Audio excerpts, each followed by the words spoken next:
California Senate Bill SB 10, which Governor Gavin Newsom signed into law on September 16, 2021, will take effect on the 1st of January 2022. And this provides that local agencies may adopt an ordinance to allow up to 10 dwelling units on any parcel at a height specified in the ordinance if the parcel is located within a transient rich area or urban infill site. Pursuant to SB 10, adoption of such an ordinance would be subject to the California Environmental Quality Act, which is CEQA. Let's take a in-depth look at how this bill will affect you and your community. Hi, this is Kiwi the Coast, your luxury real estate specialist, helping you maximize and sell the value of your coastal home. Now, if you're new to the channel, don't forget to subscribe. Let's dive in. The law provides some increased ability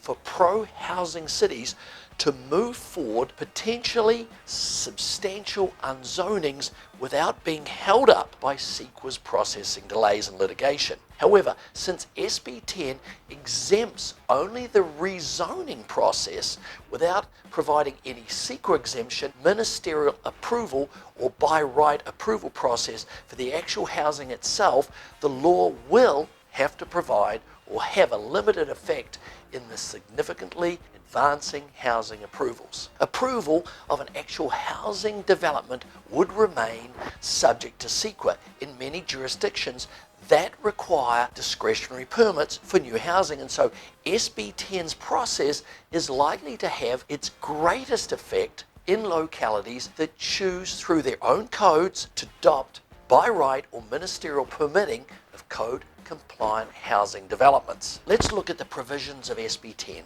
In adopting an ordinance pursuant to SB 10, a local agency must declare that the zoning ordinance is adopted pursuant to SB 10, clearly demarcate the areas that are zoned pursuant to this section, and make findings that the increased density supports the agency's duty to affirmatively further fair housing. A local agency that approves a zoning ordinance pursuant to SB 10 shall not subsequently reduce the density of any parcel subject to the ordinance. Up to 2 accessory dwelling units, ADUs, or junior ADUs, that's JADUs, would be permitted on each parcel, and these would not count towards the 10-unit threshold. An ordinance enacted pursuant to this legislation may override a local initiative restricting zoning if the ordinance is adopted by 2/3 of the legislative body approving the ordinance.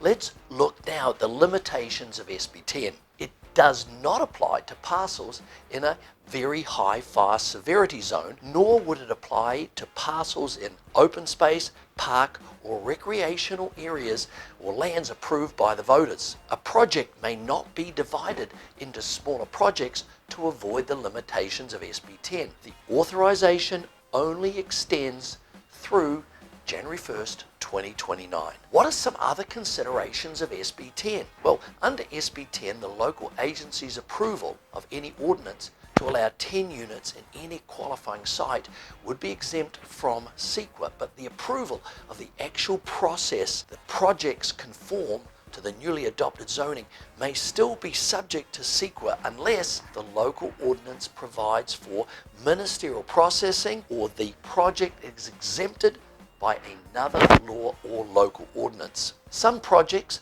may be able to qualify for Class 3 small structures, CEQA exemption, in Class 32 urban infill exemption, or another CEQA exemption, but the projects may be unable to use the commonly applied general plan or community plan exemption since it requires that an environmental impact report, that's an EIR, has been prepared for the applicable plan, and SB 10 exempts that rezoning from CEQA.